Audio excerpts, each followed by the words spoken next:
जय हिंद। आज के वीडियो में हम बात करेंगे डिफॉर्मेशंस ऑफ रेक्टेंगुलर टेप्योइड बार के बारे में। इससे पहले हमने बात किया था सर्कुलर टेप्योइड बार के बारे में। हम यहाँ पे बात करें रेक्टेंगुलर के केस में। ओके, रेक्टेंगुलर के केस में सिंपल है, उसका क्रॉस सेक्शन क्या होगा, उसका क्रॉस सेक्शन रेक्टेंगुलर होगा। इससे पहले सर्क्यूलर था, तो यही डिफरेंसेस होगी। बाकी जो फॉर्मूला होगा वो भी डिफरेंस हो जाएगा। जैसे कि ये हमारा हो गया, इस तरह का बार हो जाएगा, और बाकी जो क्रॉस सेक्शन होगा, इसका जो थिकनेस है, ये थिकनेस यहाँ पे यूनिफॉर्म है, मतलब थिकनेस कांस्टेंट है। यहाँ पे अगर टी है तो यहाँ पर भी थिकनेस टी है, ये ध्यान रखिएगा। इसका जो बिर्थ है, इसका बिर्थ मान लेते हैं B1, इसका बिर्थ हम मान लेते हैं B2, और इसका जो लेंथ है ये मान लेते हैं L। और हमने एक स्ट्रिप माना जिसका जो थिकनेस है वो dx है, जैसे हमने माना था सर्कुलर टेपेड बार में। सेम टू सेम वही प्रोसीजर होगा, कोई कुछ भी डिफरेंस नहीं होगा। तो ये आप खुद से भी निकाल सकते हैं। इसका थिकनेस क्या है, dx से मान लेते हैं, इसका थिकनेस dx मान लेते हैं। और यहाँ से ये कितना डिस्टेंस पे है, ये x डिस्टेंस पे है।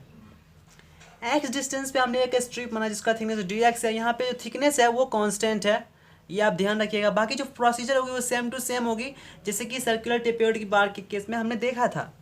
यहाँ पे हम लिख सकते हैं, जो अगर b इसको माने तो b बराबर क्या लिख सकते हैं, तो b बराबर हम इंटरपोलेशन से लिख सकते हैं b1 minus b2 upon l into x लिख सकते हैं, जैसे हमने बताया था, पिछले वीडियो में बताया था। तो यहाँ पर अगर x 0 हो जाता है, तो अगर x 0 होगा तो मतलब ये जो स्ट्रिप होगा यहाँ पे आ जाएगा, इसका जो बिर्थ हो जाएगा b1 हो जाएगा। x 0 हो जाएगा तो ये 0 हो जाएगा, तो b1 होगा कि नहीं होगा।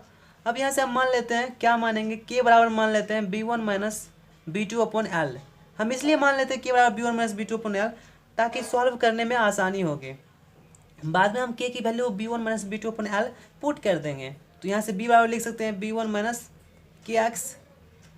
ये हमारा बिर्थ हो गया। अगर हम एरिया निकालना चाहिए, क्रॉस सेक्शन एरिया, तो ये बिर्थ को थिकनेस कर देंगे तो ये हमारा क्रॉस सेक्शन एरिया निकल जाएगा। ये जो क्रॉस सेक्शन एरिया आपको दिख रहा है, ये जो क्रॉस सेक्शन एरिया जो दिख रहा है, ये जो क्रॉस सेक्शन एरिया दिख रहा है, ये क्रॉस सेक्शन एरिया कैसे निकलेगा, ये बिर्थ और ये थिकनेस से मल्टीप्लाई कर देंगे तो हमारा निकल जाएगा क्रॉस सेक्शन एरिया। तो यहाँ से अगर एरिया निकालना चाहे तो क्या हो जाएगा, b टाइम्स ऑफ टी, और यहाँ से हो जाएगा b1 minus kx into T हो जाएगा। ये हो गया हमारा क्रॉस सेक्शनल एरिया। अब यहाँ से जो डेल्टा एल होता है वो क्या होता है, पी एल अपॉन ए। ओके, यहाँ से P जो है हमारा दिया हुआ है, P फोर्सेस है, और L कितना होगा, यहाँ पे dx होगा, क्योंकि हमने छोटा सा स्ट्रिप माना है। अपॉन एरिया क्या है हमारा, b1 minus kx into T, ये एरिया हो गया, इंटू ई। अब यहाँ से हम लिख सकते हैं इसको P अपॉन जो कांस्टेंट है उसको बाहर कर लेते हैं, T इंटू ई कांस्टेंट है, और dx upon b1 minus kx। ये हमारा जो डेल्टा एल आया, जो डिफॉर्मेशंस आया, ये हमारा स्ट्रिप में डिफॉर्मेशंस आया। अगर हम डिफॉर्मेशंस पूरे बार में निकालना चाहते हैं तो हमें इसको इंट्रीगेट करना होगा एल तक इंट्रीगेट करना होगा। तो चलिए इतना आप नोट कर लीजिए, पहले स्क्रीनशॉट लेके आप इसे नोट कर लीजिएगा। ओके, हम इसके आगे बढ़ते हैं।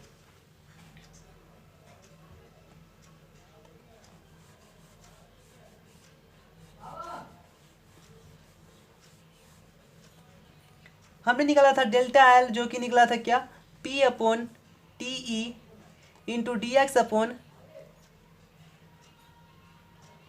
b1 माइनस kx, ये निकाला था हमने।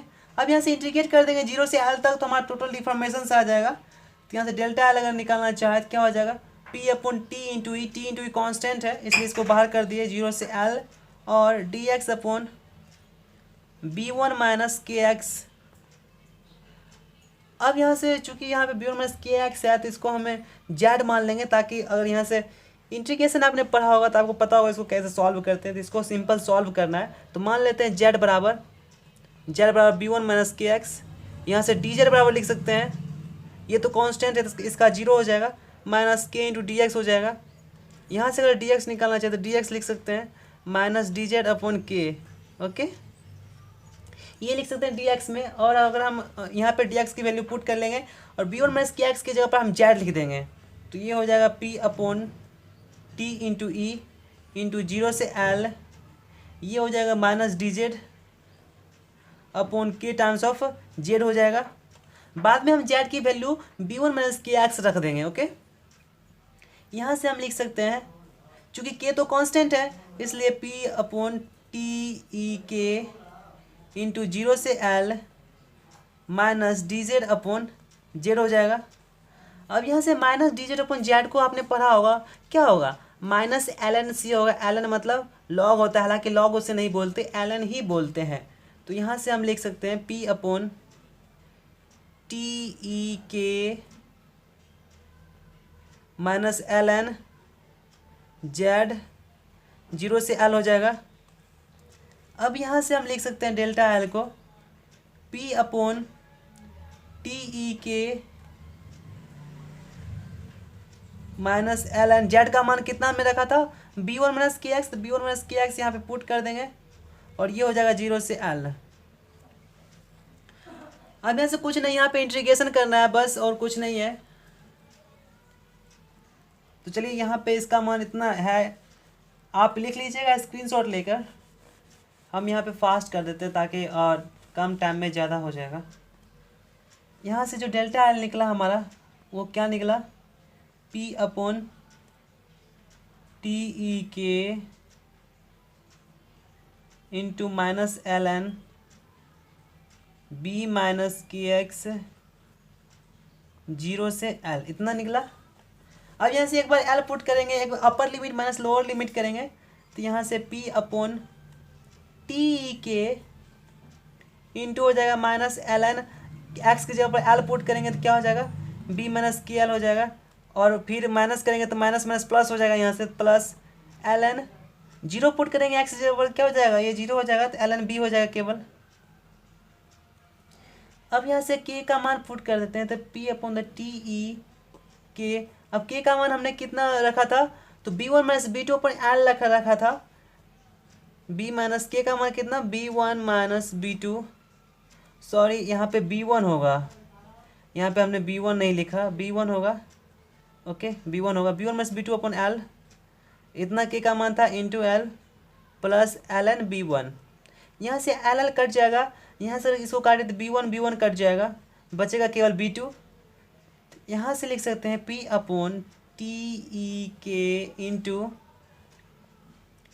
L N B one minus L N B two, L N B two हो जाएगा, ओके।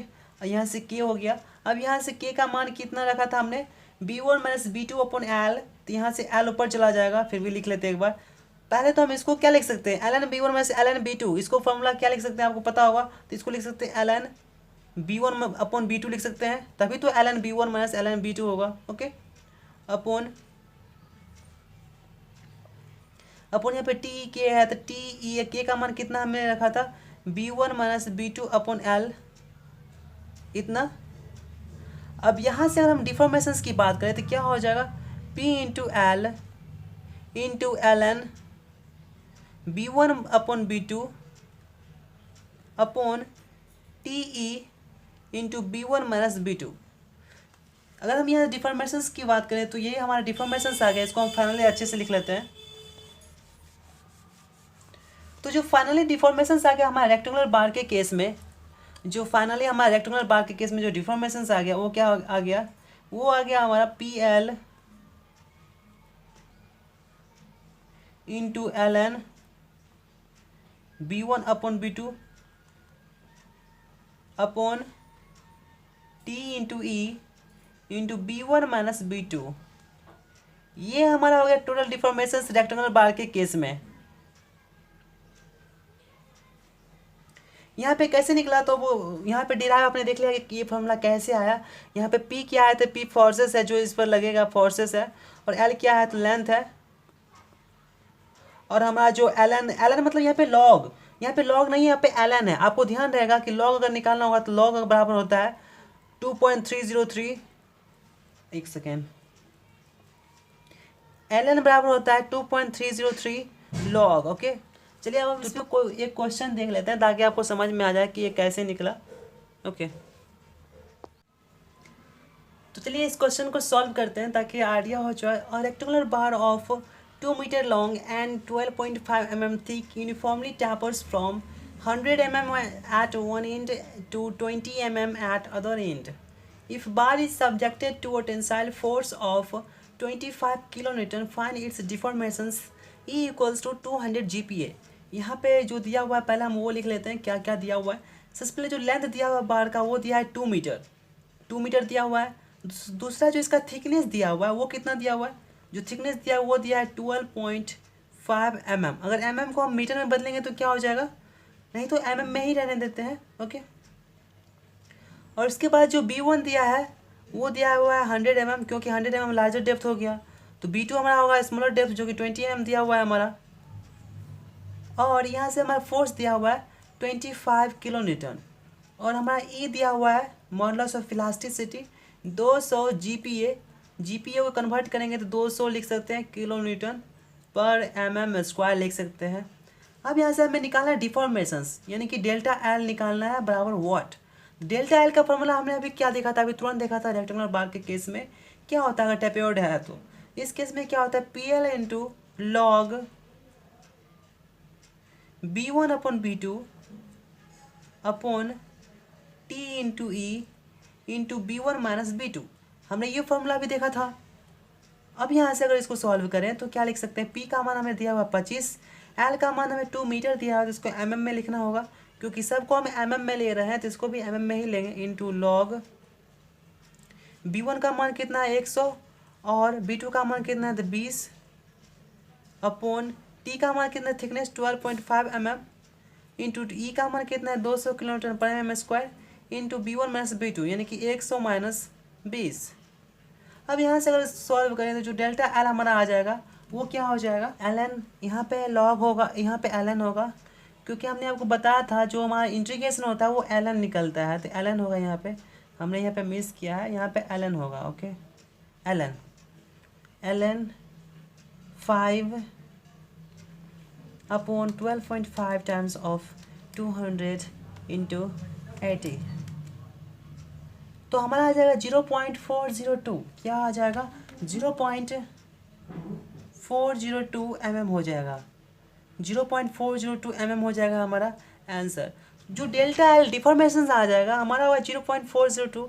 एक बार ध्यान रखिएगा यहाँ पे हम ln ही पुट करेंगे, ln लॉग नहीं होगा। हमने आपको बताया था लॉग तभी लिख सकते हैं जब उसमें हमें 2.303 से मल्टीप्लाई करना होगा, तभी हम वहाँ पे लॉग लिख सकते हैं। ओके, अदरवाइज हमें ln ही लिखना होगा, क्योंकि जो इंटीग्रेशन होता है वो 1/x का वो होता है हमारा ln x होता है। ओके, तो चलिए अगर आपको यहाँ पे कोई भी डाउट है तो कमेंट लिख सकते हैं, यहाँ पे डायरेक्ट क्वेश्चन जो है हमें भेज सकते हैं।